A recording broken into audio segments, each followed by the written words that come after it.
Welcome to our Spotlight interview series where we talk to individuals making a difference in the creative sector from around the world. I'm your host, Chetna. Today we have with us Emmy nominated Ethiopian American doctor, anthropologist, writer, producer, and filmmaker Mehret Mandefro. Hello, Dr. Mehret. Welcome to 72 Dragons. We're delighted to have you with us today. Thank you for having me. Great. And before we begin today's interview, let me tell you more about our guest. Dr. Mehret's journey is quite an interesting one, from studying medicine at Harvard and completing her PhD in cultural anthropology from Temple University to writing, producing, and directing award winning documentaries and series. She produced the powerful drama film Different, which premiered at the Sundance Film Festival in 2014. It won the Audience Award at both Sundance and the Berlin International Film Festival and was also selected as Ethiopia's entry for Best International Feature at the Academy Awards. She has since worked on several notable projects like Little White Lie, The Loving Generation, The Cost of Inheritance, and Made in Ethiopia. She also worked as a co-executive producer on How It Feels to Be Free, which was nominated for Best Documentary at the Primetime Emmy Awards. Dr. Mehret's work is not only limited to filmmaking. She's also explored several other mediums and set up her own multimedia institutes like Truth Aid Media, Truth Aid Impact, A51 Pictures, Realness Institute. The multi-hyphenate entrepreneur works extensively at the intersection of art and science. So let's begin today's interview with a peek into your background, Dr. Mehret. So you are an interdisciplinary scholar who has studied various aspects of medicine, anthropology, and health policy. So, can you share with us what your early days in the creative sector were like and what prompted you to make the shift to include art in your study of science? Yeah, being a physician and training to become a physician takes you very close to people's lives. And when you really start to examine how people become sick, you start to see that the way we understand behavior is profoundly technocratic, when in actuality, behavior is much more emotional.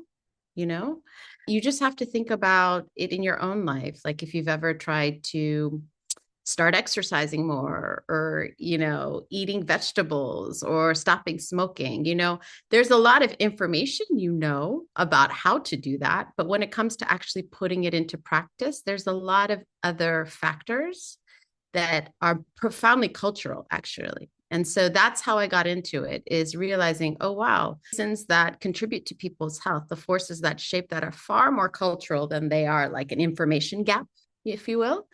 So I started to initially make films through my research. I've always been an anthropologist, and looking at why people do what they do is how I started to tell stories, basically through that research lens. Hey, that's really interesting to hear. And as I mentioned earlier, you've explored several mediums of expression, including cinema, television, audio, print, and exhibitions. If you had to pick just one, which would be your favorite to work in? I mean, I love cinema. There's nothing like cinema to me. Cinema is metaphysical. I actually think it operates, in this kind of triumvirate. I think in triangles a lot. Cinema operates between your head, your heart, and your gut.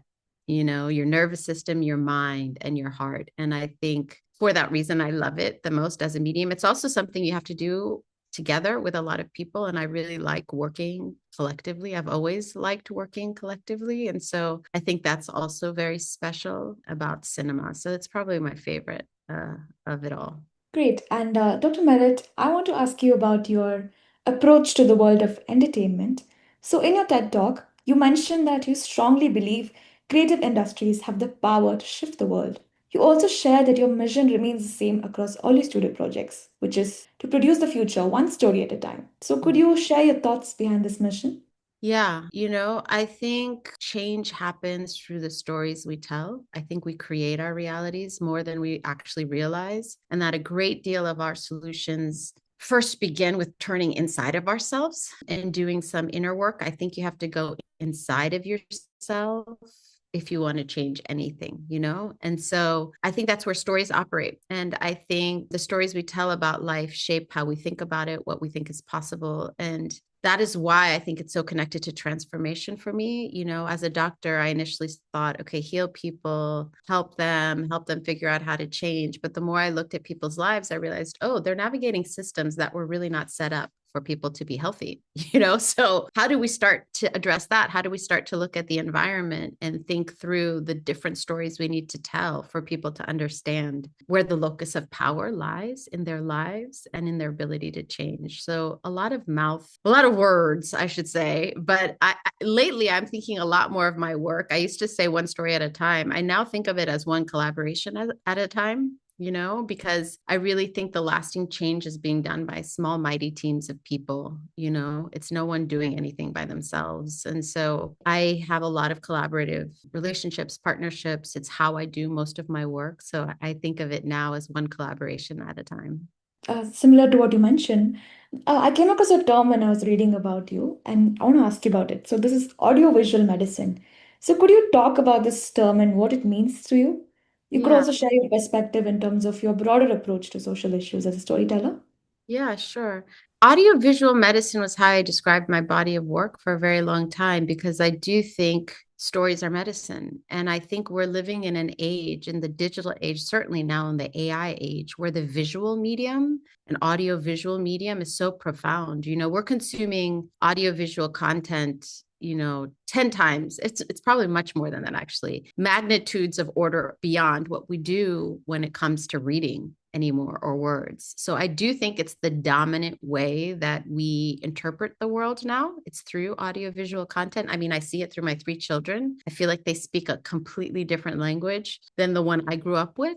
So to me, audiovisual medicine is about stories that can heal us, that can repair the world, repair us. That's why, even though I stopped practicing medicine in the traditional way, I still think of my work as healing work, repairing work, because I think that's what news stories can do. They can provide lessons, outlooks, perspectives that you didn't even know you needed in order to grow, you know? So that's what that term means to me. Great. I think that's a really interesting approach as well. I'm sure our viewers can learn a lot from you. Along similar veins, there's something else I want to ask you about. So, if we can talk about your impact in the Ethiopian and larger Pan African creative sector. So, like I mentioned earlier, you set up institutes like Realness Institute in South Africa and A51 Pictures in Ethiopia. You've also worked as an executive producer at Kana Television in Ethiopia. So, can you talk a little about the impact that you seek to make on Ethiopian cinema and television and the Pan African entertainment industry as a whole? So, you know, when other people tell me or ask me these questions, I am always conscious that you never do these things always thinking that you're going to do them. Like, I very much went to Ethiopia to support my husband in a dream that he had. I actually was quite resistant to moving there initially because I thought it all sounded so like starting a TV station sounded crazy to me. And we had just made our film, and I was, you know, I just had my third baby. So I had three kids under two. It was a really kind of fragile, scary time to lean into your dreams. But that's what my husband and I did. We jumped, not even realizing where that journey was going to go. And I think through that, through jumping and supporting your dreams, and we started to see. I mean, I actually didn't join the TV station until like a year and a half later to really rev up original series, dramatic series. That was what my interest was. But what we learned with Anna was within 3 years, you know, I saw kids that, you know, the average age of employees were like 23. They were young, 21, first job out of college. And in 3 years, we saw them get their first cars, their first apartments. And within 3 years, their lives had changed economically. And I started to get very intrigued. And the more digging I did, it was almost like we left the arts as a pathway in the job creation sector, you know, in the development kind of agenda. Creating new jobs through art and training was just not even a pathway. And I found that so profoundly odd for a continent that was as creative as Africa was. How could it be that this blind spot, you know, was left off of the agenda? And so I became almost evangelical about it, you know, when I really saw it for what it was. So realness is a continuation of those lessons, but taking it Pan-African, you know, across Africa. And I think I'm also someone who, I've been involved in starting businesses from the beginning, taking capital more than once. Ghana wasn't my first dance at that, including having acquisitions. And so I'm also very, very astute, I guess it is. I've had the full experience of what it means to do entrepreneurship, and the terms in which capital is given, especially in a place like Africa, is quite problematic, actually, And so I also have an eye of creating and have a vision, if you will, at least a collective vision that we're building together with Realness, with the African Film and Media Arts Collective, of what a media industry can look like that is more closer to home and serves our interests, because media is a very male dominated game at the high levels. There's really horrible things I've also seen.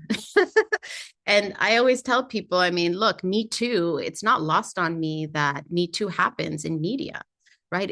There's terrible, horrible behavior by men that I've witnessed, at the highest levels of companies. And what would it look like to have a different vision of a media industry grounded in more matriarchal values, that isn't as toxic? I also think the bravado in that space, the claims that people make, are really, really problematic. And, if you look at the global media sector as a whole, finance has kind of driven us off a cliff. The way that financing happens has not matched the revolutionary changes in distribution. Ethiopia is no different in that, right? And so I think the challenge of a media market that is not toxic, is not governed by very problematic patriarchal norms, is the business I'm building with Realness and with AFMAC. And there are many amazing women across Africa that are really doing the quiet work while the boys take all the credit and all the bravado and all these numbers. There's many of us who are doing the harder work of reimagining even what a market can look like when it's done in our vision, with our vision in mind.